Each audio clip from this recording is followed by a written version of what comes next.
Assalamualaikum. Waalaikumsalam. Mari silakan duduk, Ya, Mbak. terima kasih. Iya. Oke, apa sudah nyaman, Mbak? Sudah Bu. Nah, dengan Mbak siapa ini? Saya Nawang Bu. Oh, dengan Mbak Nawang ya. Iya. Bagaimana kabar Mbak Nawang hari ini, sehat? Alhamdulillah sehat. Oke, baik. Ngomong-ngomong, Mbak Nawang habis dari mana nih? Ini tadi kebetulan habis dari kampus Bu. Oh, habis dari kampus. Memangnya Mbak Nawang kuliah di mana? Saya kuliah di Adibuana Bu. Oh, Adibuana yang di dekatnya tol itu ya, Mbak ya? Kebetulan yang saya kampusnya ada di Ngagel. Oh, emang ada, Mbak? Iya, itu kampus utamanya yang di Ngagel. Oh, soalnya saya tahu tuh Adibuana tuh yang di dekatnya tol itu. Iya. Emangnya ambil prodi apa, Mbak? Kebetulan ambil prodi BK. Oh, ambil prodi BK. Jadi cara sponsor Iya, Mbak Nawang. insya Allah. Semester berapa sekarang? Semester 6. Semester 6. Berarti mulai skripsian ya, Mbak? Iya, udah mulai skripsian. Udah KKN? Kebetulan KKN-nya baru nanti bulan Agustus. Oh, kalau di KKN-nya kampusnya Mbak Nawang ini boleh jauh-jauh apa gimana, Mbak? Kalau di Adibuana itu kebetulan udah kayak ditetapin gitu Bu. Di daerah Sidoarjo aja sih. Oh, jadi udah pemilihan? Sudah. Cuma di daerah Sidoarjo ya, nggak ada yang di Enggak Sidoarjo. ada. Oh, gitu. Jadi kesibukan Mbak Nawang ini cuma kuliah aja? Iya sih Bu, kuliah aja. Mbak Nawang apa ngekos apa gimana? Kebetulan saya ngekos di sini. Oh, ngekos juga. Iya. Dari mana emang Mbak Nawang? Saya dari Mojokerto Bu. Oh, dari Mojokerto. Emang kalau di Mojokerto nggak ada kampus, Mbak? Ada, tapi kampusnya tuh ya sama-sama swasta, tapi kayak nggak begitu terkenal gitu Bu. Jadi kayak ragu-ragu kalau mau kuliah di sini. Tapi saya pernah dengar kalau nggak salah tuh Adibuana juga ada yang di Mojokerto nggak sih, Mbak? Iya, itu kampus tiganya. Kayaknya cuma kayak ya buat nggak buat kuliah sih Bu, cuma buat kayak kegiatan-kegiatan aja gitu. Oh, jadi di sana nggak ada kayak prodi gitu? Nggak ada. Oh, ternyata yang di Nagel itu kampus satu. Ya, kampus satunya. Berarti yang di mana nggak kampus dua. Iya, tapi kayak ke administrasian itu udah di Minangkabau semua. Oh, gitu. Jadi yang di Nagel itu tinggal beberapa prodi aja yang bimbingan. Soalnya saya kalau lihat turun dari tol gitu kan kiri jalan langsung lihat ada Buana. Iya. Besar banget emang kampus. Jadi Mbak Nawang ini ngekos ya? Ngekosnya sendiri apa? Kebetulan saya ngekos sama teman saya. Oh, sama teman-teman. Wow. Sama jurusannya apa beda? Jurusannya sama, tapi kelasnya aja yang beda. Oh, kelasnya beda. Iya. Maksudnya kelasnya beda ini? Nah, kebetulan kan di angkatan saya itu ada dua kelas, kelas pagi sama kelas siang.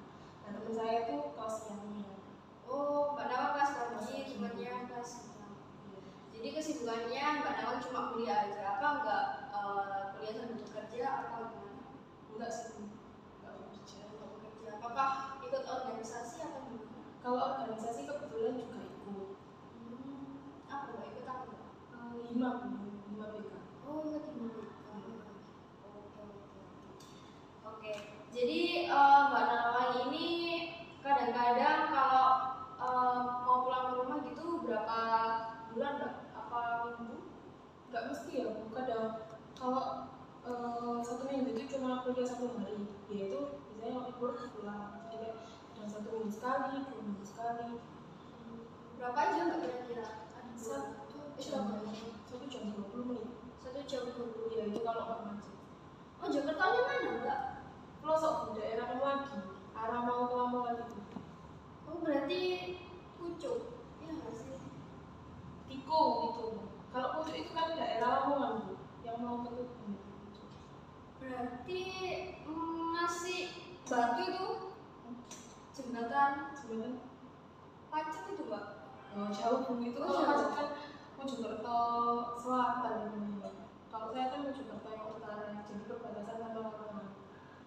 Oh, kurang tahu sih ya. Iya, pelosok saja. Soalnya saya suka ke Mojokerto, maksudnya ke daerah Pacet situ. Soalnya kan banyak kafe-kafe yang estetik dan murah juga di situ. Oke, baik. Kesibukannya Mbak Nawang ini kuliah semester 6 ya, mahasiswa semester 6. Dan kebetulan juga Mbak Nawang ini juga dari BK ya. Iya. Tentunya Mbak Nawang sudah tahu lah kayak konseling itu apa.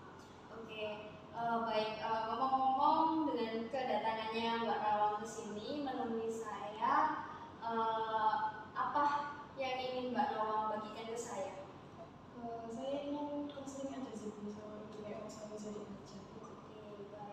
Mbak Nawang ke sini dengan kedatangannya ingin melakukan proses konseling ya dengan saya. Mungkin saya bisa bertanya nih, kan Mbak Nawang juga mahasiswa BK juga. Kalau menurut Mbak Nawang ini konseling bagi Mbak Nawang itu seperti apa? Ya kayak proses pemberian bantuan oleh seorang konselor kepada konseli yang sedang mempunyai masalah. Bagus. Memang benar yang dikatakan Mbak Nawang, di mana proses konseling ini upaya pemberian bantuan yang dilakukan saya sebagai seorang konselor dan Mbak Nawang sebagai seorang konseli, di mana saya ini membantu untuk mengatasi permasalahan yang Mbak Nawang hadapi saat ini. Oke, lalu di dalam proses konseling ini juga ada asas-asas ya Mbak Nawang. Mbak Nawang sudah tahu asas-asas itu? Sudah tahu. Oke, mungkin ada banyak ya asas-asas kayak asas keterbukaan, kerahasiaan, lalu asas kesukarelaan, di mana mungkin asas kesukarelaan di mana Mbak Nawang hadir di sini tuh tanpa ada paksaan. Mbak Nawang hadir hari ini tuh dengan bersukarela untuk melakukan proses konseling.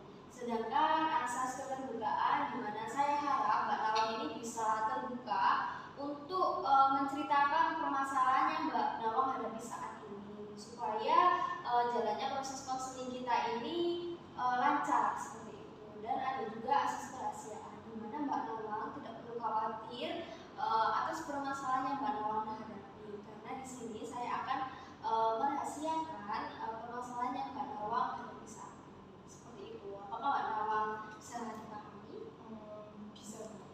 Oke, lalu di proses konseling ini kan juga ada batasan waktu ya Mbak Nawang.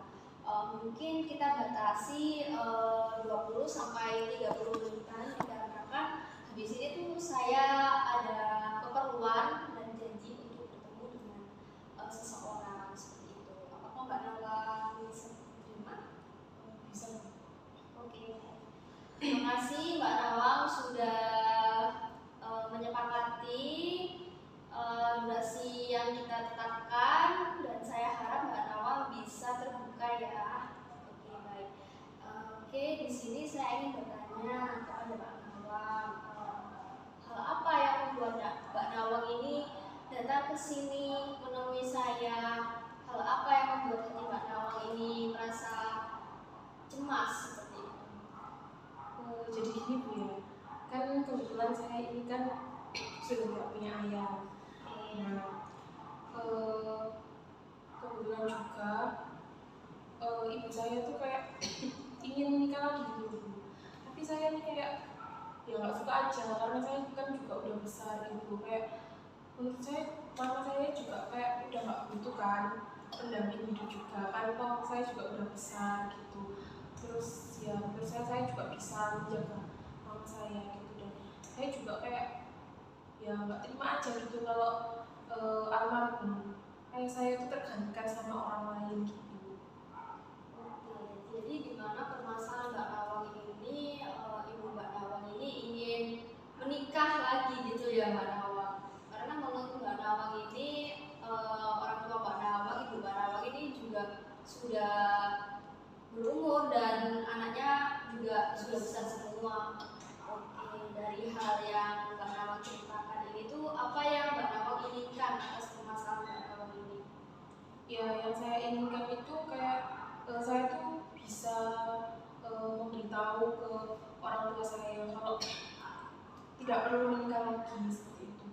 Kayak lebih baik hidup sendiri, kayak ya udah tinggal ngurusin anak gitu, ngurusin cucu, biar seneng-seneng. Soalnya kalau nikah lagi kan ibu saya juga akan punya tanggungan juga kan untuk mengurus suaminya itu tadi, dan saya tuh nggak mau kalau ibu saya itu terbebani untuk tadi sama suaminya. Mungkin dari hal ini apa yang ingin Mbak Nawang capai dalam proses konseling hari ini?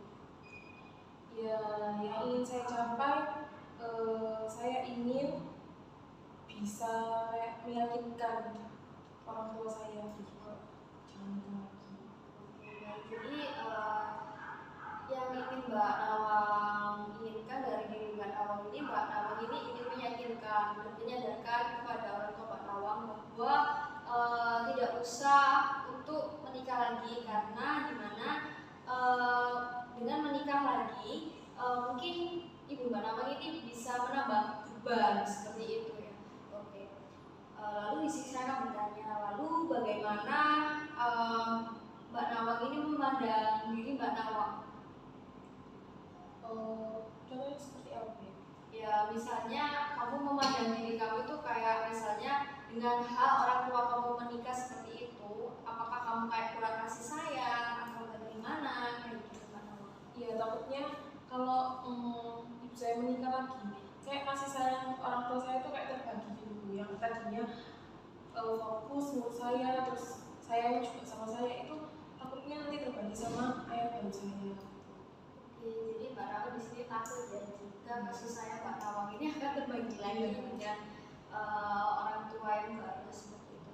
Lalu menurut Mbak Nawang, bagi Mbak Nawang ini memandang ibu Mbak Nawang itu seperti apa? Apakah ibu Mbak Nawang ini juga emangnya kalau misalnya sekarang belum menikah, apakah beliau itu akan juga mengurangi kasih sayangnya atau bagaimana seperti itu? Ya kalau menurut saya ibu saya kalau meskipun nikah lagi juga nggak bakal ya kayak mengurangi rasa sayangnya kepada saya, tapi kayak saya itu khawatir aja Mbak. Soalnya kan kayak udah banyak kasus kalau orang tua nikah lagi pasti dia tuh bakalan lebih sayang sama suami barunya, lebih nurut gitu. Aku dia tuh kayak malah terkompori sama suami barunya buat gak usah ngurusi anaknya gitu. Jadi di sini Mbak Nawang memiliki ketakutan di mana bahwa Mbak Nawang kan juga kalau misalnya hal itu terjadi, Mbak Nawang juga takut kalau misalnya suaminya itu, maksudnya ibunya Mbak Nawang itu lebih sayang sekali ke suami yang baru dan Mbak Nawang tuh kayak nggak diurusin kayak gitu. Kalau di sini saya mau bertanya sebelumnya usaha apa yang pernah Mbak Nawang lakukan atas permasalahan ini? Usaha yang saat ini sudah saya lakukan ya mungkin kayak apa ya menyakitkan itu tadi kayak mama itu nggak butuh pasangan baru gitu, soalnya ya anak-anaknya juga udah besar, kayak udah bisa merawat, terus udah bisa kayak nemenin. Takutnya kan kalau ibu yang udah nggak punya pasangan kan kesepian gitu, tapi kan ini kan nggak kesepian, anaknya juga kayak gitu. Apakah menurut dengan pendapat Mbak Nawang, pikiran Mbak Nawang seperti itu menurut Mbak Nawang itu hal yang salah atau benar? Kalau menurut saya itu benar ya. Benar ya Mbak Nawang. Apakah Mbak Nawang juga tidak memikirkan di posisinya orang tua Mbak Nawang? Mungkin dengan ibunya Mbak Nawang menikah itu mungkin ya juga saya ibunya Mbak Nawang juga kasih sayang seperti itu. Mungkin ibunya Mbak Nawang juga ingin diberi penghasilan dari orang yang dia sayangi seperti itu. Mungkin juga ibu Mbak Nawang juga merasa kesepian kalau menjalani kehidupannya itu sendiri begitu. Karena misalnya kalau Mbak Nawang ini sudah berkeluarga, pastinya kan Mbak Nawang sudah hidup dengan keluarganya sendiri dan ibunya di sini kan juga sendiri.